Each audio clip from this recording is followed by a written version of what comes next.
Hey, what's going on? It's your boy Frenton over here again, and I'm here. Actually, I have a guest videographer, none other than the illustrious Brian Anderson.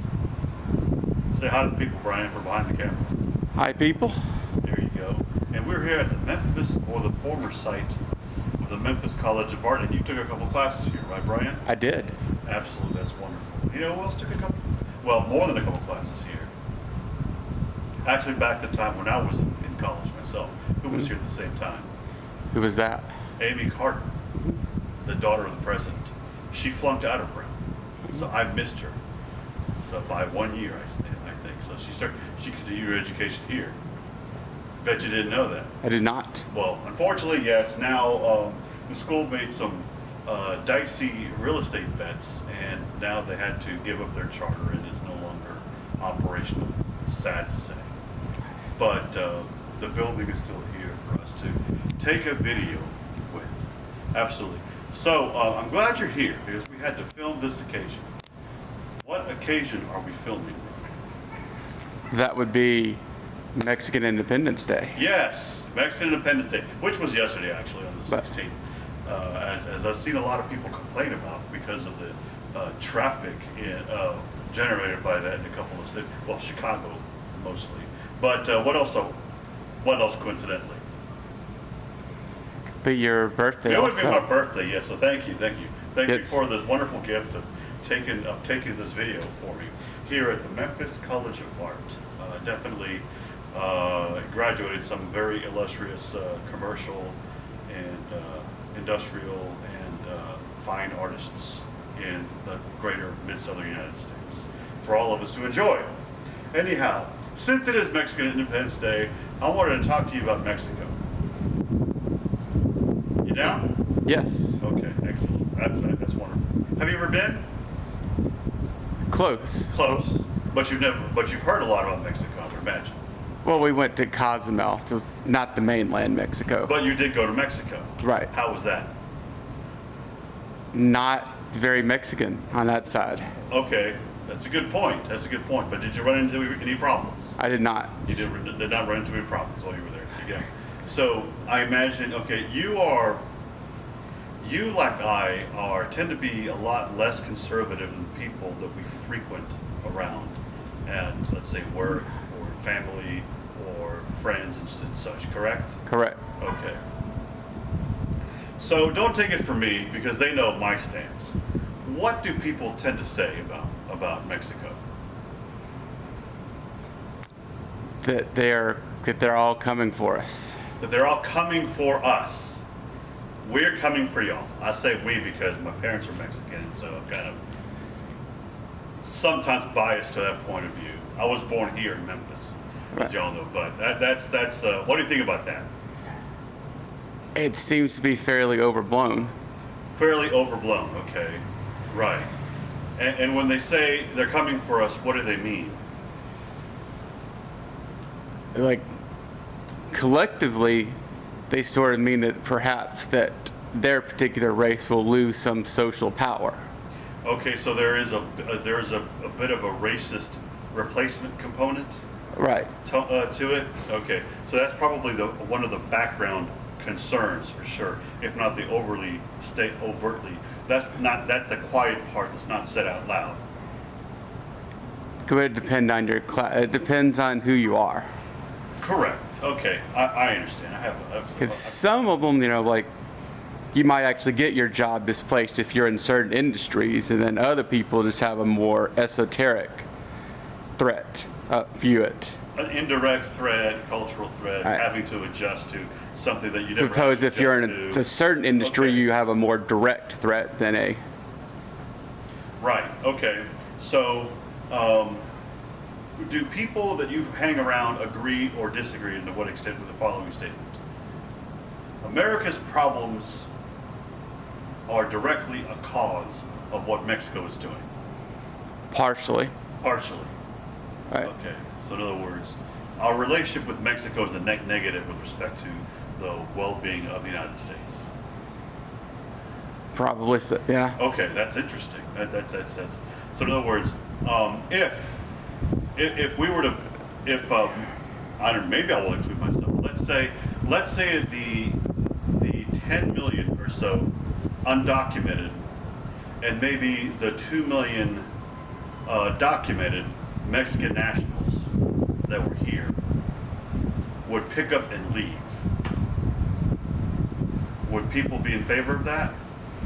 Some of them, well, and well, at least in this region, people are particularly nationalistic. Correct. That's kind of funny. But let's break it down in a little more detail. Okay, I want to break down. I have 5 points, 5 little subject matters I want to discuss. The first is drugs. Do people feel that Mexico is a source of the American drug problem? That's what the media tells them. Okay, so they believe this. A lot of people, a number of people wholeheartedly believe this. Right. And you could fair to say that mostly the Republican Party. This is the case. Interesting. So, do people think that their lives are directly threatened by cartels? Some. Some people think they're exact. That's remarkable. How many cartel members have you ever bumped into in Memphis? I mean, we have a very high crime rate around here. I wouldn't walk around here late at night in this site, Right. for sure. Neither would you, I would imagine. Maybe not this whole park entirely. But that's the thing. It's interesting. So, how many people think that corruption is endemic to Mexico? Probably the majority of them. Right. Okay. How about, do they think that, let's see, that Mexico has a democracy problem, and maybe we need to help solve it? Definitely. That Mexico has less democracy than the United States, and that's hurting the relations with. Well, it's also just means a synonym for doesn't agree with us. Okay. That makes sense. Okay, I'm glad, because I don't hang around the people you hang around, so it's good to understand Right. some of your points of view, right? What about poverty? Do people think that Mexican poverty is a problem for the United States? Maybe. Or a Correct. problem for people in America? Yes, Maybe so. correct, because you could correlate poverty with the motivation to immigrate to the United States. Right. Okay, well, so some of these things that I'm mentioning are the justifications as they are being put forward by the Republican Party as a subject of the most recent debate that they had. With that, they had 8 people participate in the debate. I didn't watch it. I don't think you watched it either. But I've seen snippets, and I've seen clips, and I tell you, a lot of the snippets and clips I've seen were from commentators in Mexico that they were broadcasting them with little Spanish subtitles. So these things are not going unnoticed around the world. So people are not saying, making these remarks about the need to bomb Mexico or to send in special forces in Mexico to get the cartels, right? They're not saying this in a vacuum. People are hearing them. People are hearing them on both sides of the border. Do you have any concern about that? Yes. Okay. Would you be concerned about being with the relationship between Mexico and the United States? It would be because they're not helping that out. Right. Would you be in favor of a favorable relationship between Mexico and the United States? That would be the best for both people. Both people. Would it be the best for the powers that be in both places? Maybe not. Good point. We'll probably have to go to another video to explain that. Because that would depend on who you're defining as the powers. Well, let's say the powers that be that would motivate our armed forces to take action, whether in concert or not, with the Mexican military. And mind you, we are still officially part of the Northern Command, U.S., Mexico, Canada, Bahamas, and Puerto Rico. So in other words, our militaries are tied at the hip, supposedly. Right. So anyhow, you as a person who would like to travel to Cozumel and perhaps like to travel to other parts of Mexico in the not so distant future, do you see how that would complicate your travel if these things if this rhetoric was actually escalated or maybe followed through? Well, hostile relationships are not good for anybody's tourism. For tourism, for sure. Okay. Right. And I will tell you that Mexico is the second biggest tourist destination in the world in recent months, second only to France.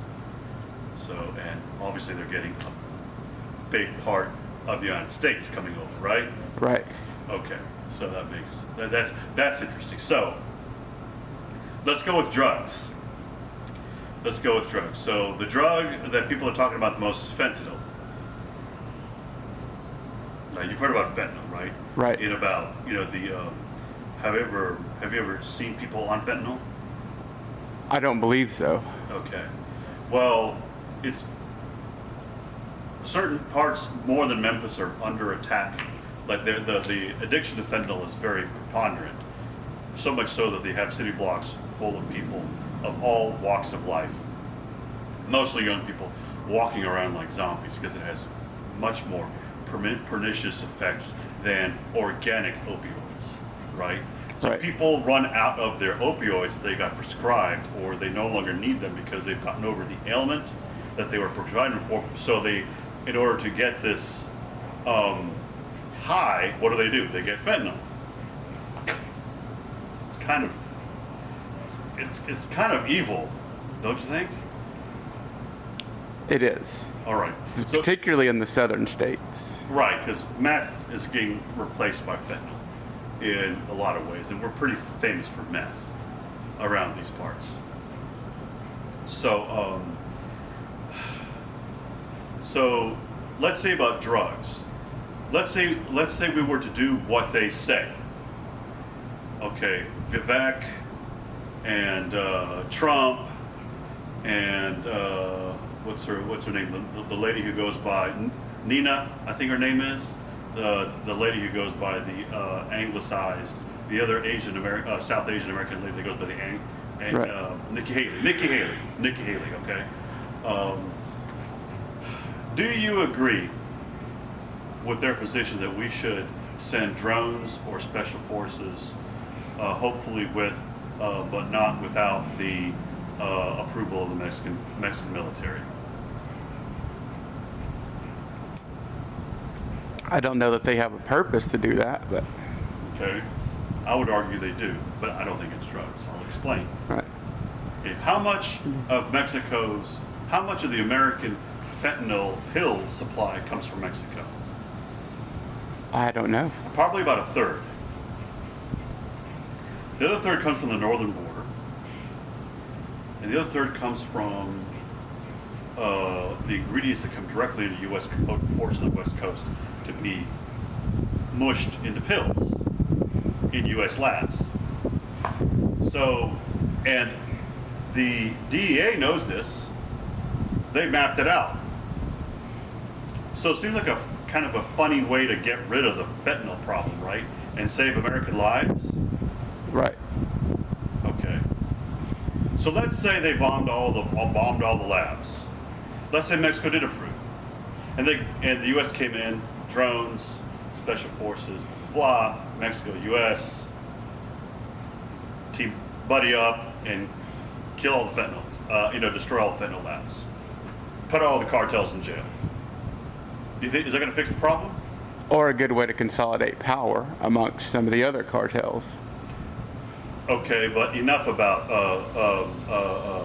Hillary Clinton and Genaro Garcia Luna. That's another story. Right. Okay. But what do you think is an El Chapo? Okay, so would that help? Would that save lives? Would that save American lives? Of course. It would, because the drugs would no longer come from China or from over Canada, right? Right. They would no longer come from these places. Come on, Brian. All right.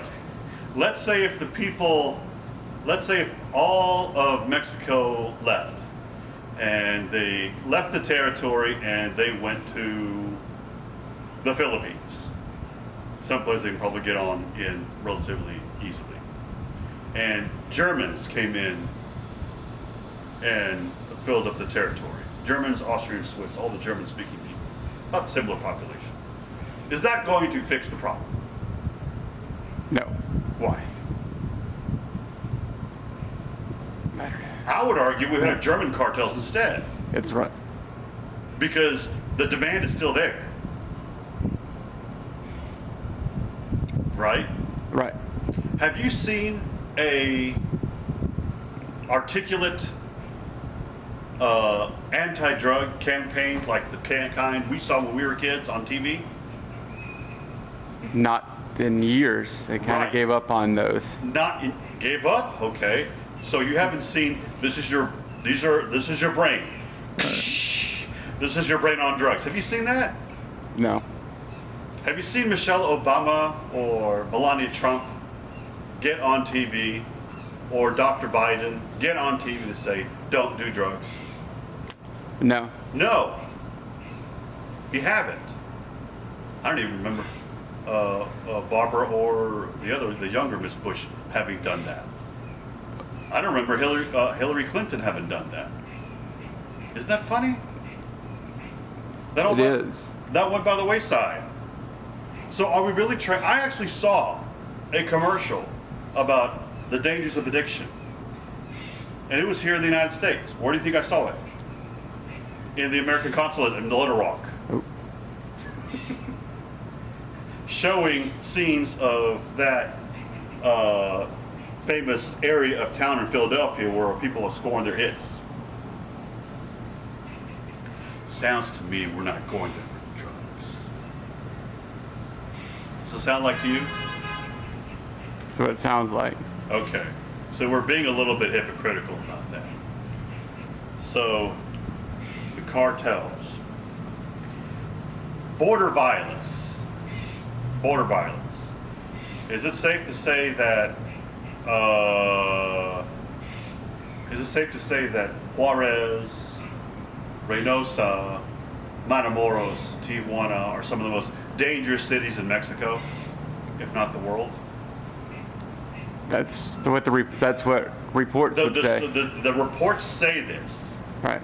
They actually say this. What about cities like San Antonio, Tucson, San Diego? Are they equally dangerous? They're not, or El Paso, which is often named as the safest city in the country. The safest city. These are the safest cities in the United States. So for some reason, the violence is spilling over.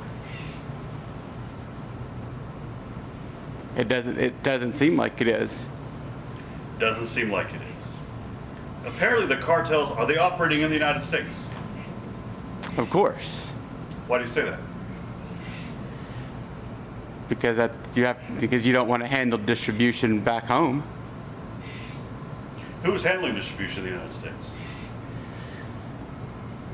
Probably some form of law enforcement and cartel personnel. How about Americans? Are they're designated Who third could cross the border parties. more easily, a Mexican criminal or a U.S. Not yet caught criminal? A no record criminal or a no record American citizen. Probably even a citizen with a record can cross more easily. Think about it. The lady from South Carolina who drove to Matamoros, all the way to Matamoros with four of her homies in February. You think she was going there for a cosmetic procedure? Does that seem right to you? No. But that's what the U.S. Outlets say. What did the Mexican outlets show? They showed a Facebook Live broadcast with them wearing flak jackets. You can find cartel trouble in Mexico. You can go wrong with the cartels as a tourist or as a runner, which is what happens. 90% of the people who are caught with drugs, at or near the border are U.S. citizens. Let's be fair, 89%. Right? They were there looking for trouble. If you went to Cozumel again and you tried to score a hit, you're probably looking for trouble because then they know where you are. Make sense? Right. You don't look for, you can stay safe when you go as a tourist to Mexico. If you're up to no good, you look for trouble, it will find you. That's the long and the short of it. Do people say that the president is not, President Lopez Obrador is not doing enough?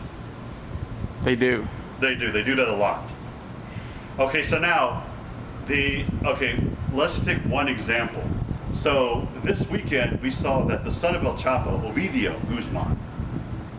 Guzman just got extradited out of the United States. I did not know that. Absolutely. Ovidio Guzman just got extradited to the United States. He was in jail. How did he get in jail? Committing crimes. Who caught him? Who put him in jail? Who put him in what jail? No, the DEA? The Mexican military put him in jail. The Mexican military put him in jail. They had to do it twice. They had to two attempts.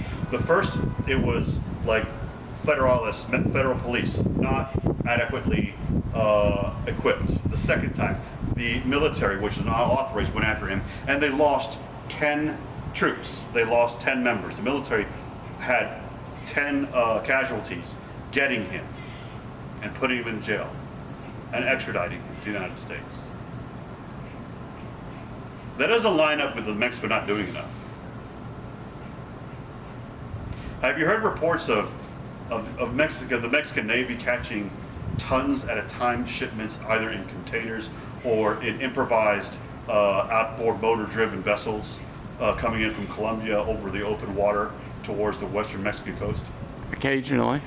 Have you heard those reports? Yeah. Those are actually periodic. Or submarines. In May, there was a shipment in 3 containers coming into, I believe, Mazatlan from China. 3 shipments. Street value of $500 million of uncut Colombian. I'm sorry, wholesale value. Uncut Colombian. Is Mexico doing enough or not? It depends. It depends on who wants and it depends on who wants the money. Or where's the money coming from? probably the U.S. The U.S. Where are the guns coming from? The U.S. The U.S. What are the U.S. people doing? What are the U.S. What is the U.S. Department of Commerce, Department of Treasury doing about this? Probably not very much. Not very much. Who's benefiting from this? Everybody else. The NRA specifically. Right. Okay. So, do we send money to Mexico? Does the government send money to Mexico for foreign aid? I'd imagine a considerable amount. What do you think they send it for? Humanitarian efforts of some sort. This is actually, you can see this online. You can see who the recipients are, Right. okay, and and what's the purpose. You can actually see this online. I've seen it online. And most of what the United States sends money for is for the Remain in Mexico program, which is not humanitarian. It is putting a problem under the rug. Right. And also for democratic support initiatives. This is in support of the press and opposition press, opposition lobbyists, and opposition candidates. So, if they call that democracy, then yes. But these are people who the Mexican people are not going to vote for. All you have to do is, all anybody has to do is watch this video, is Right. look at this weekend's scenes from the Zócalo in Mexico City when the president rang the Viva Mexico cry and rang the bell. And see what kind of pseudo-religious support the man gets. They're agreeing with the way he's running the country. The place was full, a couple 100,000 people.